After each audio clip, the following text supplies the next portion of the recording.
تحریک انصاف کے جو فیصلے پچھلے دو ڈھائی سال سے ہوئے ہیں اس میں ناکامی ہوئی ہے، اس میں کوئی شک نہیں ہے۔ ناکامی کو اگر آپ اس اینگل سے دیکھیں گی کہ ان کو کیا سیاسی فتح ملی ہے یا ان کو وہ کوئی سپیس ملی ہے جس کے بیسس پر وہ یہ کہہ سکتے ہیں کہ ہماری جد و جہد کو کامیابی ہوئی، لیکن اس میں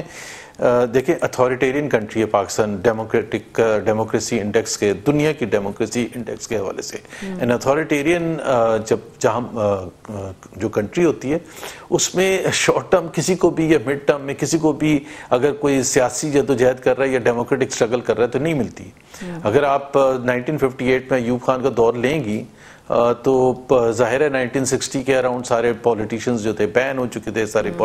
یا اندر بند تھے، جیلوں میں تھے، تو سکسیس تو نہیں مل رہی تھی، لیکن اس کا مطلب یہ نہیں تھا یا ضیاء الحق کے زمانے کا لے لیں یا مشرف کے زمانے کا یا آپ پی ٹی آئی کا اپنا دور لے لیں جس میں P M L N struggle کر رہی تھی، تو سکسیس کا معیار یہ نہیں ہوتا کہ آپ نے گیا جلسہ کیا اور آپ کو سکسیس مل جائے گی۔ جتنے زیادہ اتھارٹیرین رجیم ہوتی ہے اتنا زیادہ مشکل ہوتا ہے، because you can't fight the state and P T I should have understood that. اور انہوں نے جو سب سے بڑی غلطی کی تھی یہ جو اس چیز کو انڈر ایسٹیمیٹ کیا تھا the will of Mohsin Naqvi and the present rulers کہ وہ کس حد تک جائیں گے۔ وہ شاید یہ سمجھے تھے کہ 2014 ہیں اور 14 سال the will of Mohsin Naqvi محمد زبیر صاحب specifically because that indicates something else. The will of government is something else. Please clarify. I think Mohsin Naqvi دیکھیں نا وہ پی ایم ایل این کو نہیں ریپرزینٹ کرتے، وہ پی پی پی کو نہیں ریپرزینٹ کرتے، وہ ایم کیو ایم کو نہیں ریپرزینٹ کرتے، تو ظاہر سی بات ہے ہمیں سب کو پتہ ہے کہ وہ ان کی آشیرواد جو ہے ظاہر ہے ملٹری کی طرف سے بھی ہے اور اس میں کوئی ڈھکی چھپی بات نہیں ہے۔ جب 26th امینڈمنٹ کا سلسلہ چل رہا تھا at the peak of the negotiations, جب مولانا صاحب کے پاس بار پر لوگ جاتے تھے، بلاول بھٹو جا رہے ہیں، اسحاق ڈار جا رہے ہیں، and so on and so forth, تو محسن نقوی بھی اتنی دفعہ جاتے ہوئے نظر آتے تھے۔ اب اگر سوچا جائے وہ لا منسٹر نہیں تھے، سوچا جائے وہ لائر نہیں کبھی رہے ہیں، تو 26 امینڈمنٹ سے ان کا جوڈیشری کے حوالے سے ان کا کبھی کوئی پاس ریکارڈ نہیں۔ جی، تو وہ ایک ان کو آشیرواد ہے اور وہ اس حد تک جا سکتے ہیں۔ پی ٹی آئی نے بہت غلطی کی، ظاہر ہے آپ اگر کہیں گے کہ ذمہ داری کس کی ہے، ذمہ داری تو سب سے پہلے حکومت کی آتی ہے، اور میں اس کی اگزامپل اس لیے دیتا ہوں کہ دیکھیں ہر کنٹری کا ایک آئین ہوتا ہے، پاکستان کا ایک آئین ہے جس میں جلسے جلوس کرنا رائٹ ہے، فنڈامنٹل رائٹس میں آتا ہے۔ اب جیسے ہی پروٹیسٹ بھی رائٹ ہے، جیسے ہی پی ٹی آئی نے اگر آپ اٹھا کے دیکھ لیں اناؤنس کیا پروٹیسٹ کال، تو ریاکشن کیا تھا؟ ایک تو پکڑ دھکڑ، ظاہر ہے لوگوں کے جو لیڈرز ہیں ان کے پنجاب بھر میں چھاپے پڑنے شروع ہو گئے اور ان کی اریسٹ شروع ہوگی۔ پھر جو کنٹینرز، اس میں تو کوئی دو رائے نہیں ہے کہ جس طرح سے کنٹینرز لگائے گئے تھے کہ کسی گلی سے بھی ایک سکوٹر بھی نہ نکل سکے پورے پنجاب میں۔ لاہور لے لیں آپ، اسلام آباد میں انٹری پوائنٹس لے لیں آپ، فیصل آباد سے باہر نکلنے کے پوائنٹس لے لیں، تو جب آپ یہ کریں گی اور اتنی نفری آپ پولیس کی اور رینجرز کی بڑھا دیں گی تو کنفرنٹیشن تو لازمی چوز ہے۔ لیکن میں ایک ایگزامپل دیتا ہوں کہ میں مریم نواز کے ساتھ بہت سے ریلیز کمپلیٹ دیٹ، میں ایک ایگزامپل دیتا ہوں آپ کو، مریم نواز کے ساتھ ہم بہت سے ریلیز میں جاتے تھے، اور اسلام آباد میں خاص طور پر میں ذکر کرنا چاہوں گا 18 جنوری 2021 کو ہم نے پنڈی سے ریلی نکالی تھی۔ اب لیٹس سپوز کہ جی ہم اسلام آباد انٹر ہوتے ہیں سرینا کے پاس، بیکاز ہم نے کانسٹیٹیوشن ایونیو جانا تھا، ڈی چوک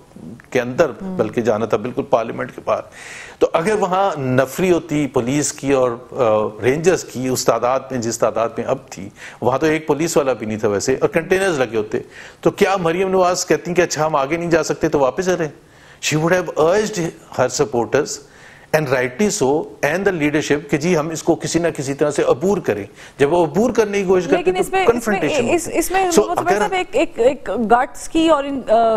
کریج کی بھی تو تھوڑی سی خیر بات ہوتی ہے، لیکن my another question is کہ اس کے متعلق تو کورٹ کا فیصلہ حکم نامہ موجود تھا، تو جب ہم قانون کی بالادستی کی بات کرتے ہیں، جب ہم لا اینڈ آرڈر کی بات کرتے ہیں، تو پھر اس کا مطلب ہے کہ پاکستان تحریک انصاف نے بھی کنفرنٹیشن میں اتنا ہی کردار ادا کیا ہے نا کہ جتنا گورنمنٹ نے کوشش کی ان کو روکنے کے، تو پھر یہ آگ ایک طرفہ تو نہیں لگی۔ مطلب I am not blaming government کہ وہ ٹوٹلی اس کے لیے رسپانسبل ہے، but I am including Pakistan Tehreek Insaf as well. دیکھیں پہلے تو اسلام آباد میں کورٹ نے آرڈر دیا تھا کہ جی کورٹ نہ جلسے جلوس کریں، ٹھیک ہے، لاہور میں تو نہیں دیا تھا, تو لاہور میں کیوں لگائے تھے کنٹینرز؟ فیصل آباد میں تو نہیں دیا تھا, وزیر آباد, گجرانوالہ, اینڈ جو وہ تھا پوائنٹ. سو ایک تو آپ نے پورے پاکستان میں وہ امپلیمنٹ کر دیا. دوسری بات یہ, گورنمنٹ گئی کیوں تھی کورٹ؟ کیوں جلد سے جلوس نہیں کر سکتے؟ اینڈ پلیز مجھے یہ اگر کوئی بتائے گا کہ پاکستان میں جو کورٹس ہیں وہ فیصلہ انڈیپینڈنٹلی کرتے ہیں تو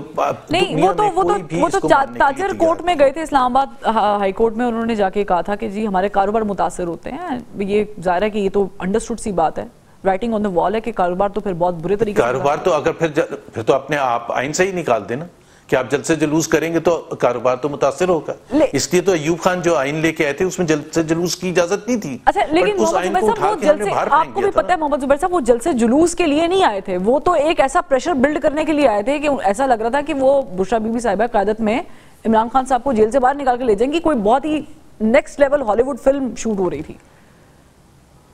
ایبسولوٹلی, بٹ پوائنٹ یہ ہوتا ہے, دیکھیں فرواد, دنیا میں جب کوئی بھی مہذب سوسائٹی ہوتی ہے جہاں ڈیبیٹ ہوتی ہے کہ یہ کیوں ہوا, اس میں کس کا قصور ہے, تو وہ پوائنٹ آف اوریجن کیا ہے,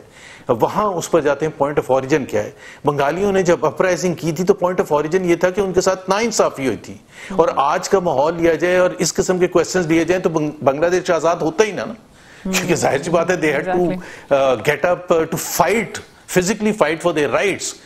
قومیں آزاد ہی نہ ہوتی, پاکستان آزاد نہ ہوتا. سو اگر یہ ہے کہ برٹشرز نے جو یہ سیکشن لگا دیا کہ جلد سے جلوس نہیں کر سکتے اور یہ نہیں کر سکتے, وہ اگر آپ اس کو ایکسیپٹ کر, سو پوائنٹ از کہ وائی دس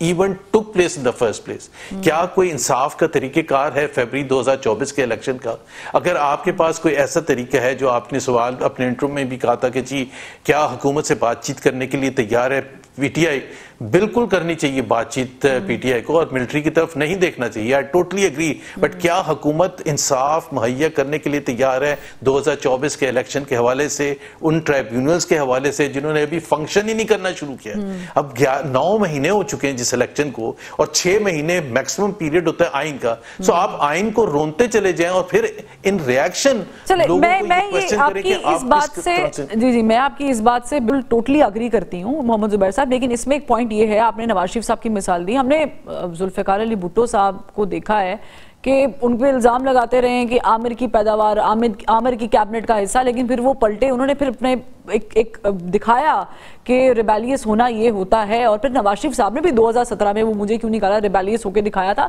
لیکن پرابلم یہاں پر یہ پڑتی ہے محمد زبیر صاحب, یو میں اگری اور ڈس اگری, کہ پھر آپ پیچھے ہٹ جاتے ہیں. پاکستان تحریک انصاف کا بھی کچھ یہی فلسفہ ہے کہ they want to be that in that list, لیکن وہ اپنی شرطوں پہ اور اپنے طریقے کے بندوں کے ساتھ ہونا چاہ رہے ہیں, ادروائز نہیں ہونا چاہ رہے ہیں.